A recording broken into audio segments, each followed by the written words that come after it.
Friends welcome to my channel Supriya homely kitchen. आज मैं आपके लिए एसेছি জামা ষষ্ঠীর স্পেশাল ইলিশ মাছের কালো জিরা দিয়ে ঝোল। তো তার জন্য ইলিশ মাছে নুন দিয়ে দিয়েছি আর হলুদ দিয়ে দিলাম।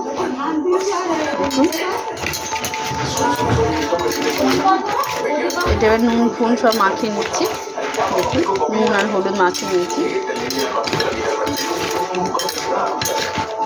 আর এখানে আমি কড়াই বসিয়ে দিয়েছি, কড়াইটা গরম হয়ে গেছে। তো দেখুন বন্ধুরা কড়াইতে তেল দিয়ে দিলাম।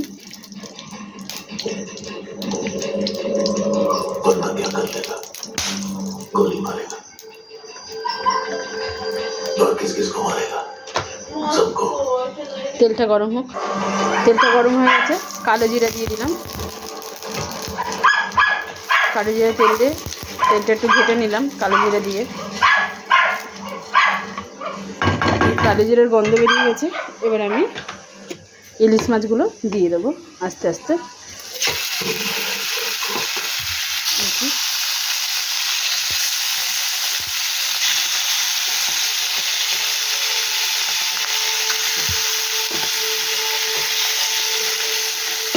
তো ইলিশ মাছগুলো এপিট এপিট ভেজে নিয়ে ফিরছি।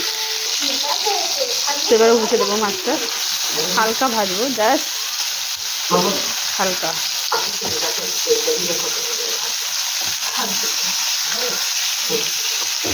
এমনি ইলিশ মাছে তেল বেরোয়, ওই জন্য তেলটা আমি খুব সামান্য দিয়ে দিয়েছি।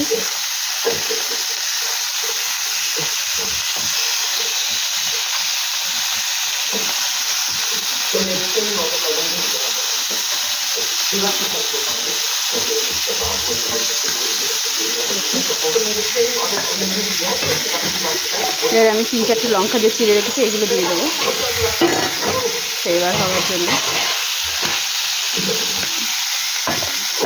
পরে ফিরছি। তো মাছটা আমার উল্টানো হয়ে গেছে বন্ধুরা অফ ক্যামেরায়। এবার আমি জল ফেলে দেবো।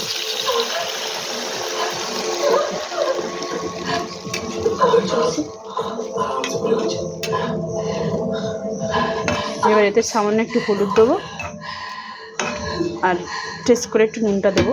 তো তার আগে ফুটুক, ফুটলে তারপরে ফিরছি। তো বন্ধুরা ফুটে গেছে, আমি এই সময় একটু হলুদ দিয়ে দিলাম 1 চিমটে। 1 চিমটে মানে হাফ চামচ মতো হলুদ দিয়ে দিলাম।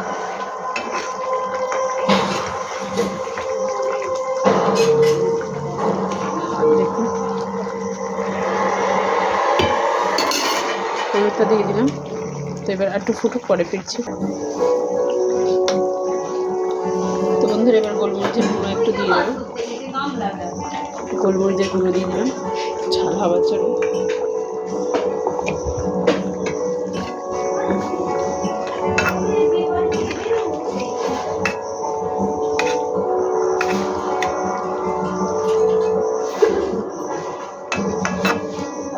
একটু ঝোলটা কমুক, নামাচ্ছি।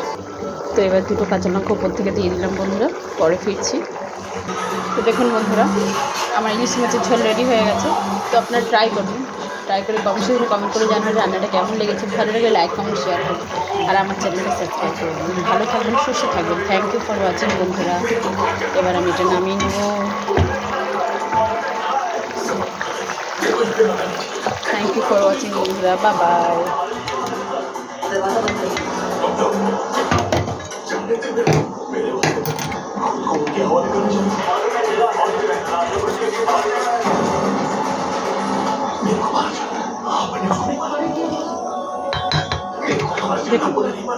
টাটা।